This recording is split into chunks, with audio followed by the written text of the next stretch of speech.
Hey guys, can you hear me okay? Hey Lida. Hey Elizabeth. Hey Sherry.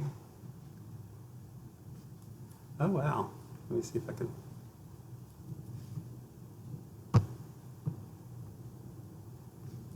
All right. I've never done this before, so I'm trying to see the comments. There's Kristen. Kristen and Josh. I don't know which one it is because you've got a joint account. You know how I feel about those joint accounts. Kenneth Holman. Whoop, whoop. All right.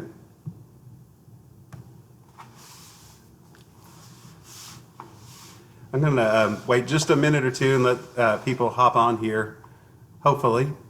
And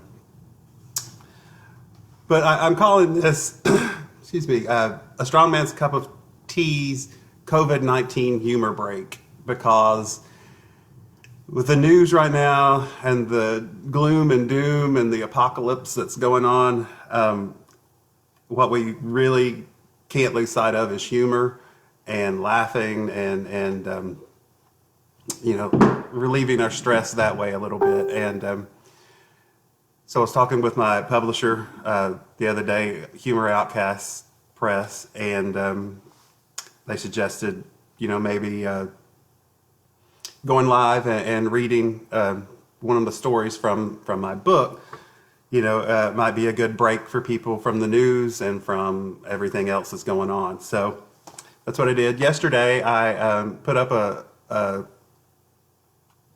survey with 3 story choices, and last time I checked, there were 80 participants in the survey, and 40 of them had chosen the story Pump number 5. So that's what I'm going to read tonight. And if this goes well, then maybe I'll read some more on another day. I don't know. Hey everybody that's coming on. Hey cousin Deb, Cynthia, Vicky, Carmen. All right, so again, this is from my book, Bernadette Peters Hates Me, True Tales of a Delusional Man. And I have to take my glasses off to be able to see how to read, so it's getting old.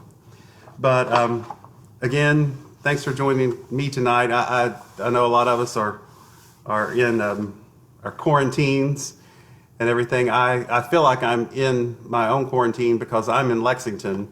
My dad had surgery this week, and so I'm here for that. And the hospital has limited the visitors to only 1 visitor per person. So my mom is staying at the hospital, and I am staying here at the house just by myself with nothing to do. So the house is quiet, and it's a good time to do this. Andy's not here talking all the time. So, all right, I'm going to go ahead and start with reading. This is a story called Pump number 5. This is something that happened to me back in the 80s. A lot. I was reading over this. A lot of it's dated with 80s references. So if you were not around then, you may not catch it, but hopefully you will. All right, so Pump number 5. My world in the spring of 1989 was a beautiful wild tiger just waking up, and I had that cat's tail firmly in my grip. I was 1 month away from graduating Leslie County High School and finally being freed from the intense scrutiny that can only be experienced by growing up the son of a mayor in an Appalachian Kentucky community with a population of less than 1,000 people.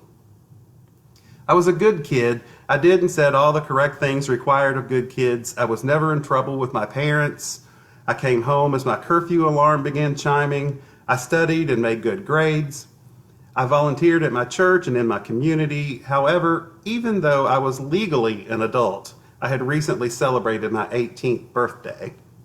I was still subject to the as long as you live under our roof, you are a child rule of parenting, which to a responsible young man like myself seemed unfair.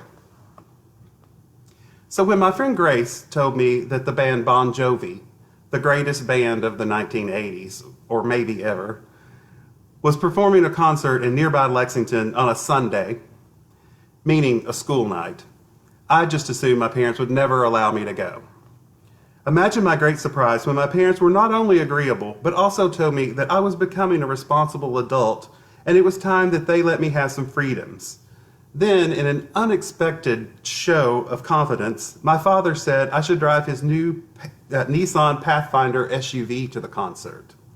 He was concerned my 1978 Nissan Stanza that barely made it back and forth the 2 miles to school each day and had only one working windshield wiper would not handle a trip to Lexington, especially if it rained since the working wiper was on the passenger side.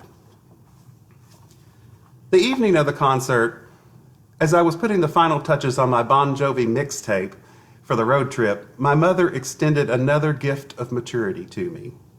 She gave me her BP gas credit card. Until this point in my life, my gas purchases had consisted of spending at most $5 at each visit to the gas station. Most of the time, I put in the tank the amount of spare change I had in the car console or in my jeans pockets. To fill up a tank completely and then pay with plastic was something unheard of in my group of high school friends. Suddenly, I was a man who was responsible enough to drive his father's new SUV and use his mother's gas credit card, a man who filled his gas tank all the way up. I called my friend Grace, who was going to the concert with me, and told her I would pick her up after I filled the Pathfinder with gas at the BP Mart and let her know that we would be riding in style.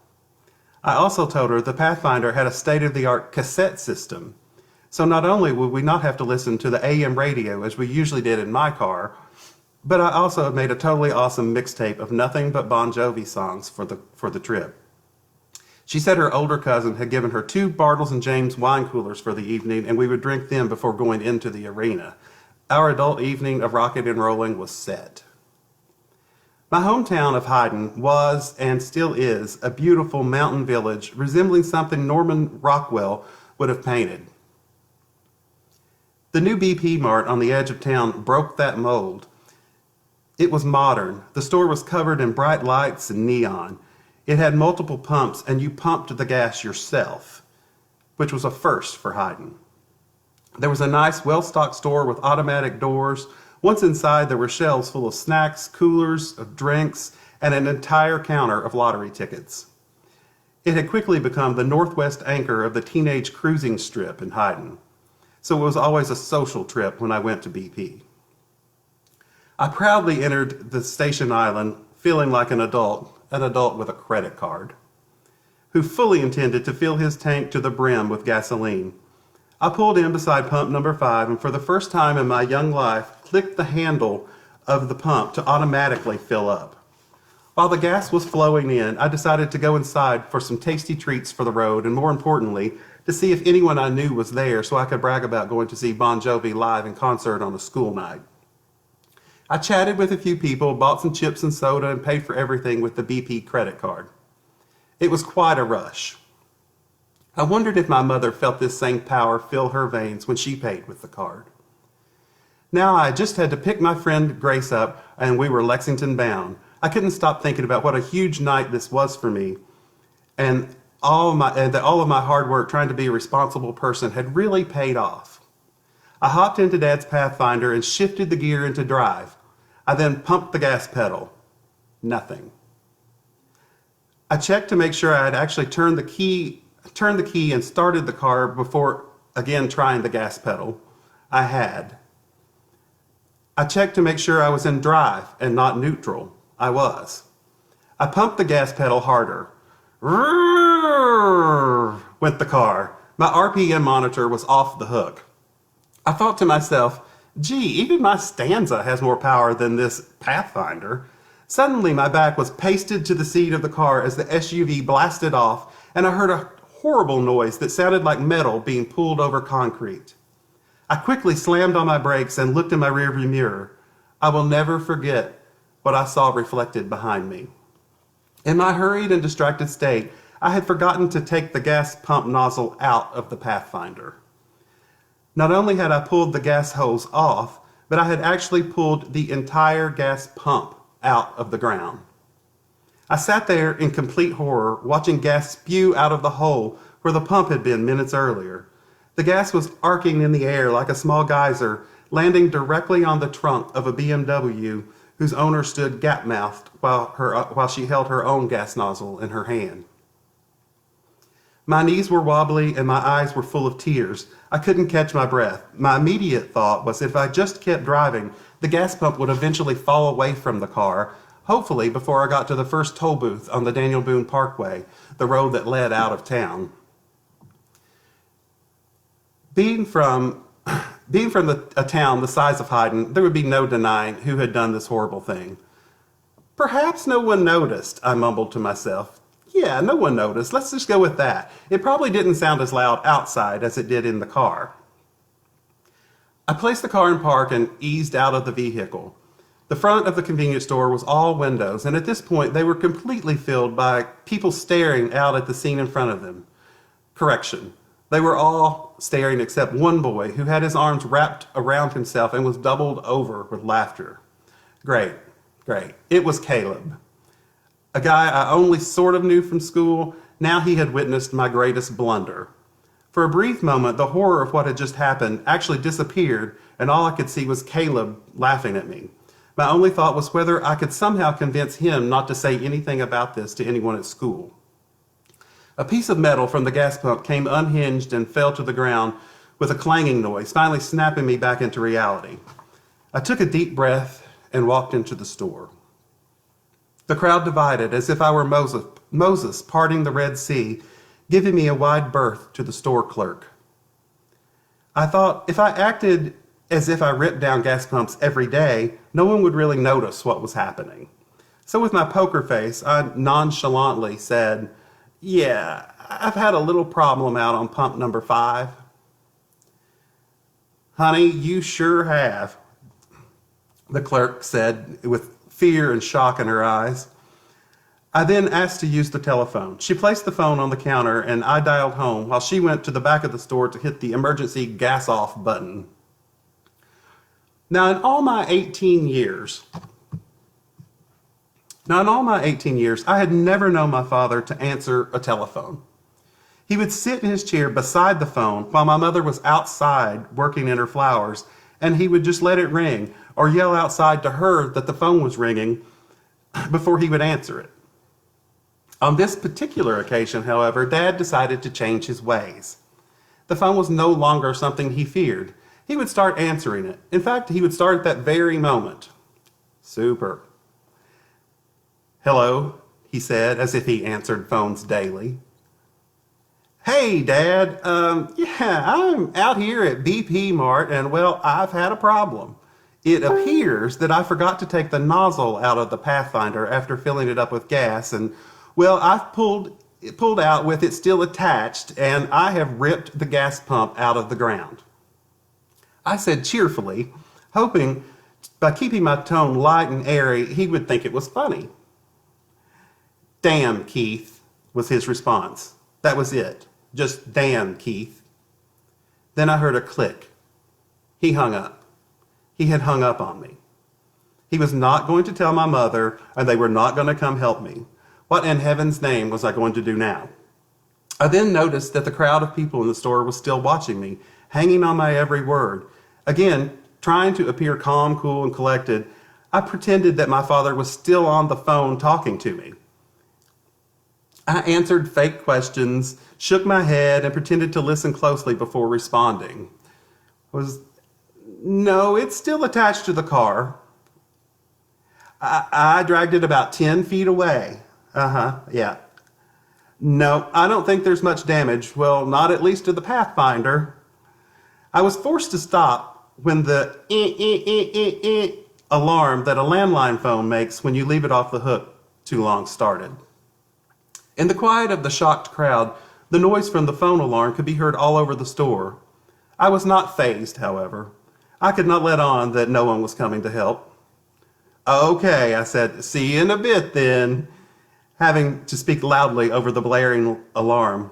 I handed back the ing phone receiver to the store clerk who had returned from shutting down all gas flow to the station. I stood there looking around. The crowd of people stood there looking at me. The clerk was busy calling the owner of the station, the insurance company, the Department of Transportation, the police, and I suspect the local newspaper reporter. My folks are coming, I assured the crowd. Secretly, I was contemplating how far I could run before the police or an angry mob could catch me. My dad owned a stereo store and movie rental business called Stewart's Entertainment Center. He had bought an old-time milk delivery van to use as his stereo delivery vehicle. It looked like a bread delivery truck, but a mini-sized version. It was short, squat, and perfectly square. It only had a driver's seat, and Dad used a milk crate for a passenger to sit on as the co-pilot. Along with no actual seat, there was also no door on the passenger side.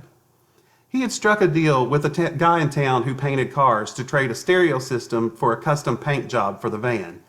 The painter, in return for his stereo, had outdone himself and had painted the van in a purple, pink, and violet tie-dye motif. He had also painted Dancing California Raisins, a popular cartoon during the 80s, all over the wagon. In musical-shaped letters, the sides and back of the van read, Raisin Ruckus, Stewart's Entertainment Center. Just as I had given up all hope and was getting ready to make a break from the gas station, I saw a purple haze on the horizon. Thankfully, most of the crowd had stopped staring at me and were now outside, gathered around the hole where the gas pump used to be. As the purple haze came closer and developed into a solid image, I was horrified. Please, no. The loud rumbling noise confirmed it. God, no. The Raisin Ruckus van then came into view, puttering down the street, my mom sitting on the milk crate, jiggling along, and Dad flooring it to its max speed of 20 miles an hour.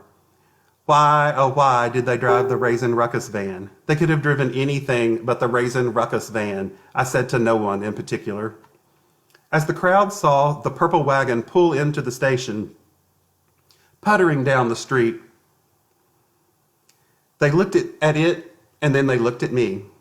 It made sense, really. I mean, what would you expect the parents of someone who just ripped a gas pump out of the ground to drive? A purple tie-dyed Raisin Ruckus van seemed appropriate. They came to a stop. The van's engine loudly backfired. They got out, Dad slamming his door, Mom sliding off her milk crate. Dad immediately passed by me to go check on his Pathfinder. Mom walked up to me and stared. I could tell the crowd was listening. The air was ripe with anticipation of what she would say to me. Finally, she yelled, Keith Allen, people tell me that you're smart. Your test scores say that you're smart. Your grades indicate that you're smart, but you sure as hell don't act it. She then went to check on the Pathfinder and my dad's state of mind. I also heard her ask the local policeman on the scene if I could get arrested for this. I secretly think she was hoping for a yes. Eventually, the drama was over. I had filled out all the proper paperwork, given official statements, and even posed by the hole in the ground for the local newspaper to get a photo.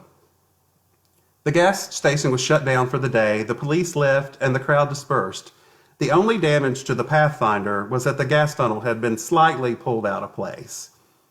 Being an idiotic, irresponsible 18-year-old boy, who was in no way a responsible adult, I stood in front of my parents and asked, so should I go on home or on to the concert? My dad just looked at me in disgust and walked back to the purple wagon. Mom said, I think if you were to go home right now, your father may actually kill you, so just go on to the concert. After I picked my friend Grace up and explained why I was so late, she was stunned but not mad. She decided to drive and let me have both the wine coolers to calm my nerves. We made it to the concert, and although we missed the opening act, Bon Jovi rocked the house. I admit, though, I did not enjoy it as much as I thought I would. I lived through the humiliation that followed. As I feared, Caleb told everyone in school what he had witnessed, and I was voted most likely to work at a gas station in senior superlatives. Later that summer, I had a part-time job with my local attorney, mainly to earn enough money to pay the BP Mart's insurance deductible for the repairs that I owed. I was also working hard at reestablishing my reputation as a responsible person to my parents and trying to prove that they had not, despite what my father kept insisting, raised a complete lunatic. One day at work, after delivering some legal papers to the courthouse in the next town over from mine, I realized my car needed gas. Without noticing the name of the station, I pulled into the Hazard BP Mart. My mother had immediately taken the card from me after the incident, so I was back to putting small amounts of gas in my vehicle. After putting in $10 worth, I triple-checked to see that the hose was safely back in its holder and on the pump and nowhere near my car, and walked inside to write a check for my purchase. When the clerk saw my name and address on the check, she looked up and said she'd need to clear this with the manager. I assumed she meant she would need approval because it was an out-of-town check. The manager joined her in the corner, and I overheard them arguing who would ask me. Finally, the manager walked over and said, "We were just wondering if you're the same Keith Stewart from Hayden that ripped down our gas pump in our Hayden store." I nodded an affirmative, turned, and hurried out the door. As I made my way back to the car, I noticed the manager had followed me outside and was pretending to check the trash can sitting beside each pump. It was obvious he'd come out to make sure I'd not left the hose attached to my car. I double-checked it. "There's no need to worry," I said. "Hey man, no problem. I just don't want the same thing happening here. Listen, if you want, next time you are here, just come in first and let me know, and I'll come out and pump the gas for you. I don't mind at all." I forced a smile, revved up my Nissan, and pulled out, clenching my butt cheeks and holding my breath as I pulled away from the island, hoping not to hear metal against concrete. And so that is pump number 5, one of my more embarrassing stories. And again, it's from my book, Bernadette Peters Hates Me. And I hope that this has been maybe a good break for everybody during these troubling times. And maybe we can do it again in a few days, and I'll read something else if you guys liked it, or I'll find some other humor pieces that aren't necessarily by me, but that I think are funny, and I'll read those. So I really, really appreciate you guys watching, and hopefully I'll learn all this live stuff a little better for next time. Thanks a lot. See you. Stay safe.